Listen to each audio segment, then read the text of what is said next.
Chapter 47. "I have been thinking it over again, Elizabeth," said her uncle, as they drove from the town, "and really, upon serious consideration, I am much more inclined than I was to judge as your eldest sister does on the matter.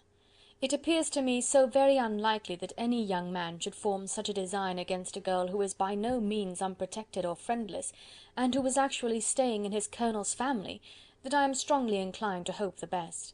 Could he expect that her friends would not step forward? Could he expect to be noticed again by the regiment, after such an affront to Colonel Forster? His temptation is not adequate to the risk." "Do you really think so?" cried Elizabeth, brightening up for a moment. "Upon my word," said Mrs. Gardiner, "I begin to be of your uncle's opinion. It is really too great a violation of decency, honour, and interest for him to be guilty of. I cannot think so very ill of Wickham. Can you yourself, Lizzy, so wholly give him up as to believe him capable of it?" "Not, perhaps, of neglecting his own interest, but of every other neglect I can believe him capable, if indeed it should be so. But I dare not hope it. Why should they not go on to Scotland, if that had been the case?" "In the first place," replied Mr. Gardiner, "there is no absolute proof that they are not gone to Scotland." "Oh, but their removing from the chaise into a hackney coach is such a presumption! And besides, no traces of them were to be found on the Barnet road."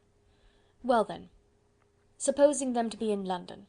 They may be there, though for the purpose of concealment, for no more exceptional purpose. It is not likely that money should be very abundant on either side, and it might strike them that they could be more economically, though less expeditiously married in London than in Scotland." "But why all this secrecy? Why any fear of detection? Why must their marriage be private? Oh no, no, this is not likely. His most particular friend, you see by Jane's account, was persuaded of his never intending to marry her. Wickham will never marry a woman without some money. He cannot afford it. And what claims has Lydia, what attraction has she beyond youth, health, and good humour, that could make him, for her sake, forego every chance of benefiting himself by marrying well?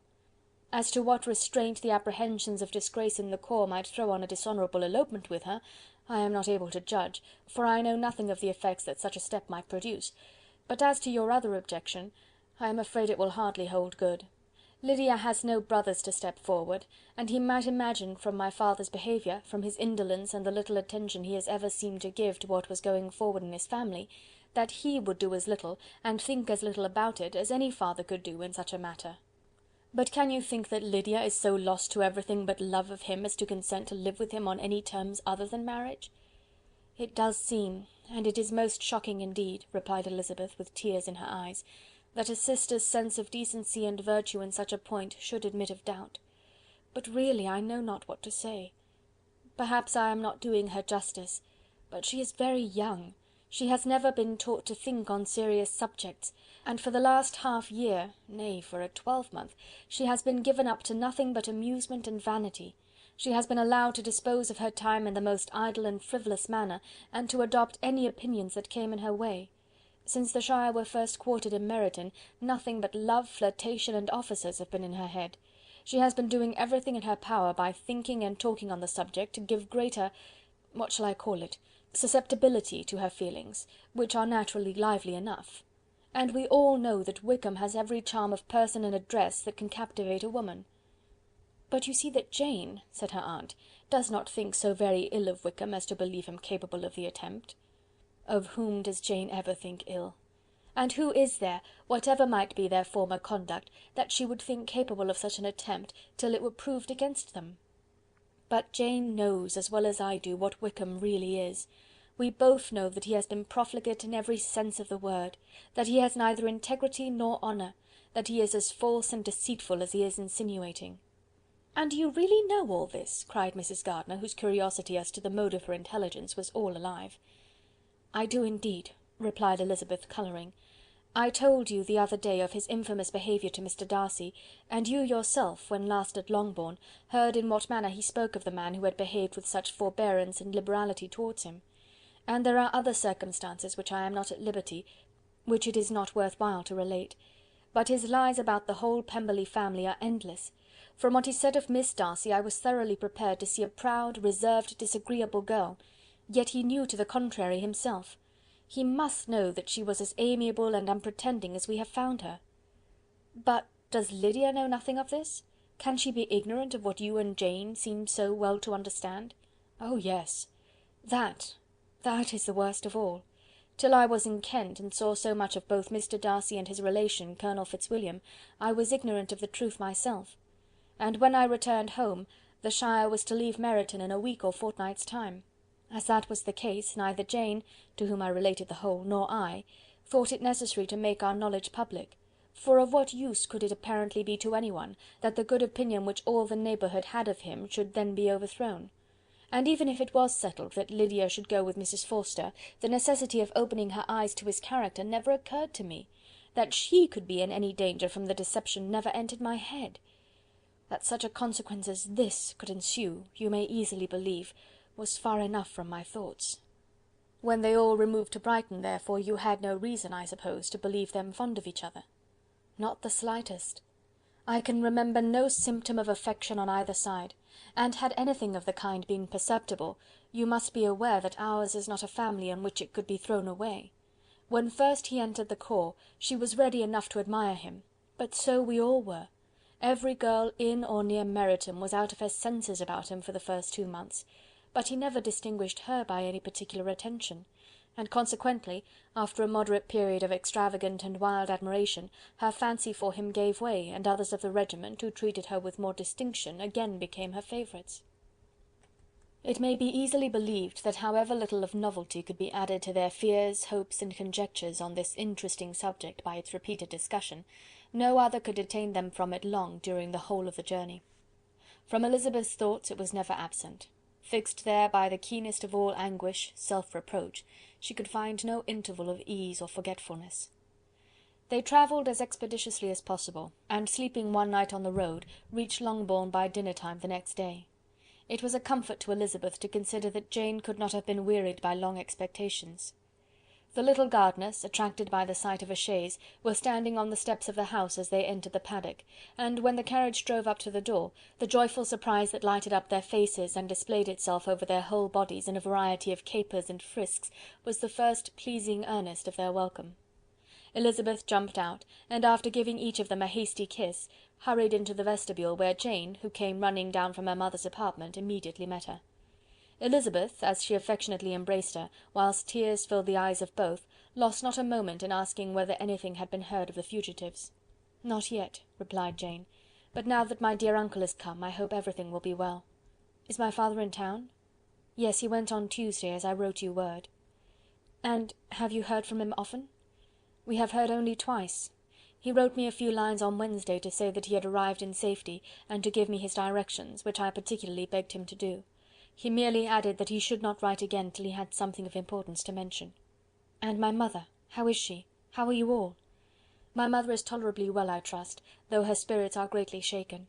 She is upstairs, and will have great satisfaction in seeing you all. She does not yet leave her dressing-room. Mary and Kitty, thank heaven, are quite well." "But you, how are you?" cried Elizabeth. "You look pale. How much you must have gone through." Her sister, however, assured her of her being perfectly well, and their conversation, which had been passing while Mr. and Mrs. Gardiner were engaged with their children, was now put an end to by the approach of the whole party. Jane ran to her uncle and aunt, and welcomed and thanked them both, with alternate smiles and tears. When they were all in the dining-room, the questions which Elizabeth had already asked were of course repeated by the others, and they soon found that Jane had no intelligence to give. The sanguine hope of good, however, which the benevolence of her heart suggested, had not yet deserted her. She still expected that it would all end well, and that every morning would bring some letter, either from Lydia or her father, to explain their proceedings, and perhaps announce their marriage. Mrs. Bennet, to whose apartment they all repaired after a few minutes' conversation together, received them exactly as might be expected, with tears and lamentations of regret, invectives against the villainous conduct of Wickham, and complaints of her own sufferings and ill usage, blaming everybody but the person to whose ill-judging indulgence the errors of her daughter must principally be owing. "If I had been able," said she, "to carry my point in going to Brighton with all my family, this would not have happened. But poor dear Lydia had nobody to take care of her. Why did the Forsters ever let her go out of their sight? I am sure there was some great neglect or other on their side, for she is not the kind of girl to do such a thing if she had been well looked after. I always thought they were unfit to have the charge of her, but I was overruled, as I always am. poor dear child! And now here's Mr. Bennet gone away, and I know he will fight Wickham, wherever he meets him, and then he will be killed, and what is to become of us all? The Collinses will turn us out before he is cold in his grave, and if you are not kind to us, brother, I do not know what we shall do." They all exclaimed against such terrific ideas, and Mr. Gardiner, after general assurances of his affection for her and all her family, told her that he meant to be in London the very next day, and would assist Mr. Bennet in every endeavour for recovering Lydia. "Do not give way to useless alarm," added he. "Though it is right to be prepared for the worst, there is no occasion to look on it as certain. It is not quite a week since they left Brighton. In a few days more we may gain some news of them. Until we know that they are not married, and have no design of marrying, do not let us give the matter over as lost. As soon as I get to town I shall go to my brother, and make him come home with me to Gracechurch Street, and then we may consult together as to what is to be done." "Oh, my dear brother," replied Mrs. Bennet, "that is exactly what I could most wish for. And now do, when you get to town, find them out, wherever they may be, and if they are not married already, make them marry. And as for wedding clothes, do not let them wait for that, but tell Lydia she shall have as much money as she chooses to buy them, after they are married. And above all, keep Mr. Bennet from fighting. Tell him what a dreadful state I am in, that I am frighted out of my wits, and have such tremblings, such flutterings all over me, such spasms in my side, and pains in my head, and such beatings at heart, that I can get no rest by night nor by day. And tell my dear Lydia not to give any directions about her clothes till she has seen me, for she does not know which are the best warehouses. Oh, brother, how kind you are! I know you will contrive it all."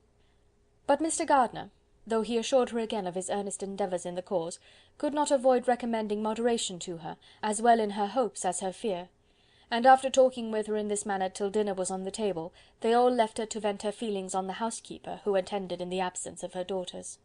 Though her brother and sister were persuaded that there was no real occasion for such a seclusion from the family, they did not attempt to oppose it, for they knew that she had not prudence enough to hold her tongue before the servants while they waited at table, and judged it better that one only of the household, and the one whom they could most trust, should comprehend all her fears and solicitude on the subject.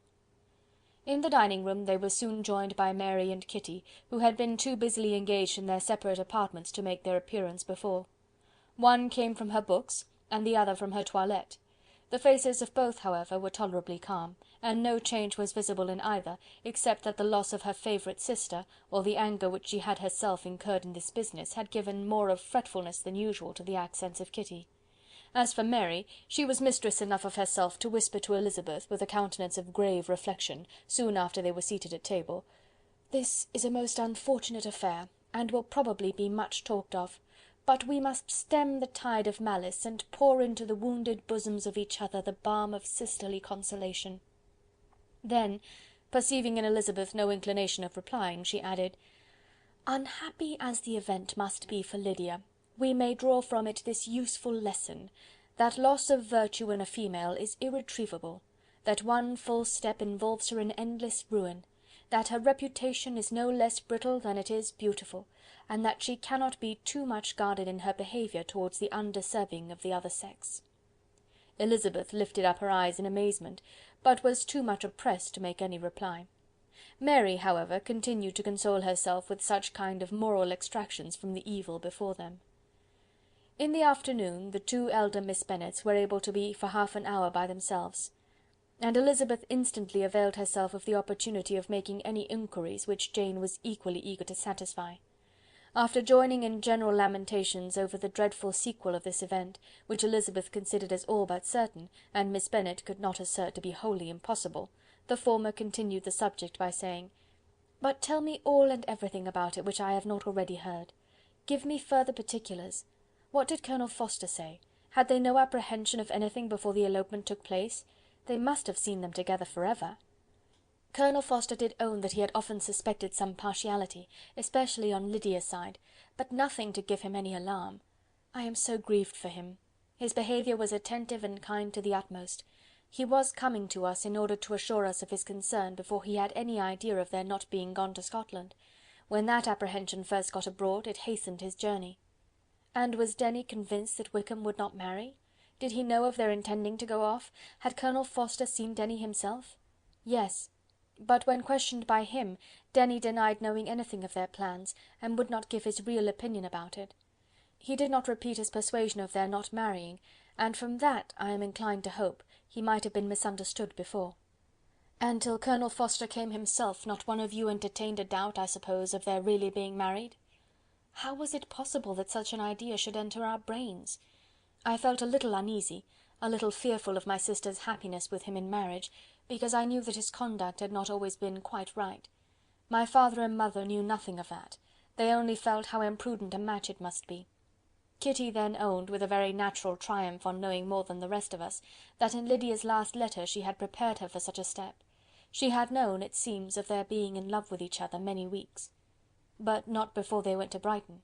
No, I believe not. And did Colonel Forster appear to think well of Wickham himself? Does he know his real character? I must confess that he did not speak so well of Wickham as he formerly did. He believed him to be imprudent and extravagant, and since this sad affair has taken place, it is said that he left Meryton greatly in debt, but I hope this may be false. Oh, Jane!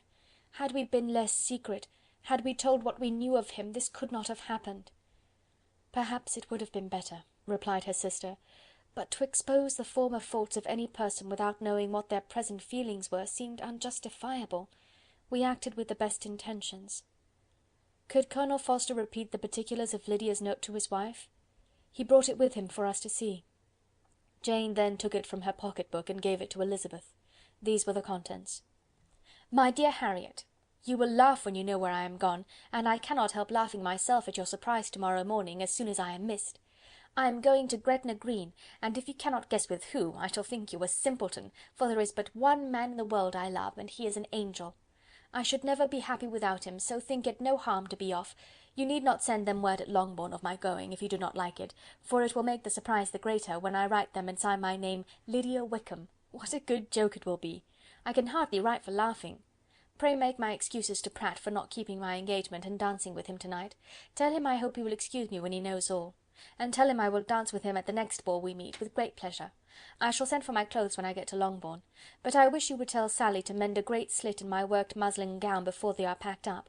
Good-bye. Give my love to Colonel Forster. I hope you will drink to our good journey. Your affectionate friend, Lydia Bennet." "Oh, thoughtless, thoughtless Lydia!" cried Elizabeth, when she had finished it. "What a letter is this, to be written at such a moment! But at least it shows that she was serious on the subject of their journey. Whatever he might afterwards persuade her to, it was not on her side a scheme of infamy. My poor father! How he must have felt it! I never saw anyone so shocked. He could not speak a word for full 10 minutes. My mother was taken ill immediately, and the whole house in such confusion." "Oh, Jane!" cried Elizabeth, "was there a servant belonging to it who did not know the whole story before the end of the day?" "I do not know. I hope there was. But to be guarded at such a time is very difficult. My mother was in hysterics, and though I endeavoured to give her every assistance in my power, I am afraid I did not do so much as I might have done. But the horror of what might possibly happen almost took me from my faculties." "Your attendance upon her has been too much for you. You do not look well. Oh, that I had been with you!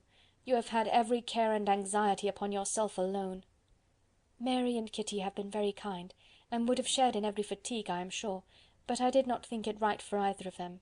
Kitty is slight and delicate, and Mary studies so much that her hours of repose should not be broken in on. My aunt Phillips came to Longbourn on Tuesday, after my father went away, and was so good as to stay till Thursday with me. She was of great use and comfort to us all. And Lady Lucas has been very kind. She walked here on Wednesday morning to condole with us, and offered her services, or any of her daughters, if they should be of use to us." "She had better have stayed at home," cried Elizabeth. "Perhaps she meant well, but under such a misfortune as this, one cannot see too little of one's neighbours. Assistance is impossible, condolence insufferable. Let them triumph over us at a distance, and be satisfied." She then proceeded to inquire into the measures which her father had intended to pursue while in town for the recovery of his daughter. "He meant, I believe," replied Jane, "to go to Epsom, the place where they last changed horses, see the postillions, and try if anything could be made out from them. His principal object must be to discover the number of the hackney coach which took them from Clapham. It had come with a fare from London, and as he thought that the circumstance of a gentleman and ladies removing from one carriage into another might be remarked, he meant to make inquiries at Clapham. If he could anyhow discover at what house the coachman had before set down his fare, he determined to make inquiries there, and hoped it might not be impossible to find out the stand and number of the coach. I do not know of any other designs that he had formed, but he was in such a hurry to be gone, and his spirits so greatly discomposed, that I had difficulty in finding out even so much as this. Chapter 47.